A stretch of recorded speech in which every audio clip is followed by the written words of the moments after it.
आज हम एक ऐसे टॉपिक को समझने वाले हैं जो पूरे कॉन्स्टिट्यूशन का सोल माना जाता है, प्रेएम्बल।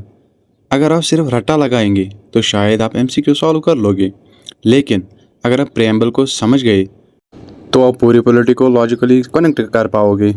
सबसे पहले एक सवाल सोचिए, जब कोई बुक लिखी जाती है तो उसके स्टार्ट में इंट्रोडक्शन क्यों होता है? ताकि रीडर को पता चले ये बुक किसके बारे में है, ऑथर का इंटेंशन क्या है। एग्जैक्टली इसी तरह प्रेएम्बल है कॉन्स्टिट्यूशन का introduction.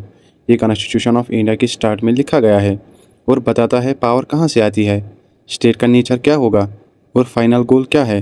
Simple understanding, preamble is equal to हम किस टाइप का इंडिया बनाना चाहते हैं। अब सवाल है, आइडिया कहाँ से आया? प्रेएम्बल रैंडमली नहीं लिखा गया था। इसका बेस है एक important historical document, objective resolution. इसे इंट्रोड्यूस किया गया था जवाहरलाल नेहरू ने। अब यहाँ लॉजिक समझो, जब कॉन्स्टिट्यूशन बन रहा था तो पहले डिसाइड किया गया हम किस डायरेक्शन में जाना चाहते हैं, वही डायरेक्शन बाद में प्रेएम्बल बन गई। अब एक इम्पॉर्टेंट चीज़, कॉन्सेप्ट्स तभी समझ आते हैं जब उस वक्त की सिचुएशन समझो। 1947 के आसपास इंडिया ब्रिटिश रूल से नया नया फ्री हुआ। पार्टीशन की वजह से इंस्टेबिलिटी थी, इकोनॉमिक कंडीशन वीक थी, सोसाइटी डिवाइडेड थी। तो फ्रेमर्स के सामने चैलेंज था, एक ऐसा सिस्टम कैसे बनाए जो सबको साथ ले चले।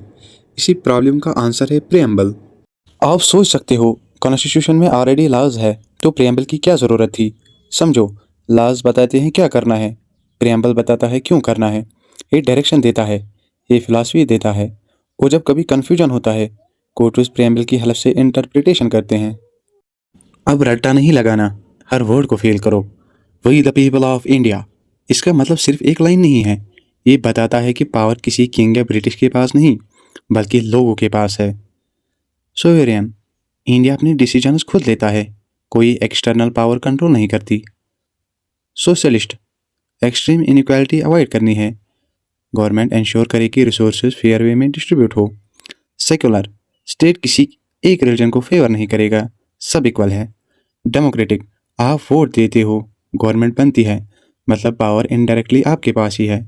Republic, head of the state elected होता है, कोई किंग या डायनास्टी सिस्टम नहीं। गोल्स ऑफ प्रेएम्बल, अब सबको कनेक्ट करो। प्रेएम्बल के गोल्स 4 पिलर्स में डिवाइड होते हैं। पहला, जस्टिस, हर इंसान के साथ फेयर ट्रीटमेंट। दूसरा, लिबर्टी, सोचने बोलने की फ्रीडम। तीसरा, इक्वालिटी, सबको इक्वल चांस। और चौथा, फ्रेटर्निटी, यूनिटी और ब्रदरहुड। ये सिर्फ वर्ड्स नहीं है, ये पूरे कॉन्स्टिट्यूशन का डायरेक्शन सेट करता है। एक इम्पॉर्टेंट डाउट, क्या प्रेएम्बल लॉ है? इसका आंसर क्लियर है, केशवानंदा भारती केस। कोर्ट ने कहा प्रेएम्बल कॉन्स्टिट्यूशन का पार्ट है, लेकिन डायरेक्टली एनफोर्स नहीं होता, ये इंटरप्रिटेशन में हेल्प करता है। चेंज इन प्रेएम्बल, कॉन्स्टिट्यूशन स्टैटिक नहीं है, एक important amendment 42nd constitutional amendment, इसमें ऐड हुआ सोशलिस्ट, सेकुलर, इंटीग्रिटी। इससे पता चलता है कि कॉन्स्टिट्यूशन टाइम के साथ इवॉल्व होता है। अगर आप एक लाइन में समझो, प्रेएम्बल इज इक्वल टू इंडिया का vision statement plus ideology plus future direction. अगर आपने इसको समझ लिया तो बाकी टॉपिक्स ऑटोमेटिकली कनेक्ट होने लगेंगे।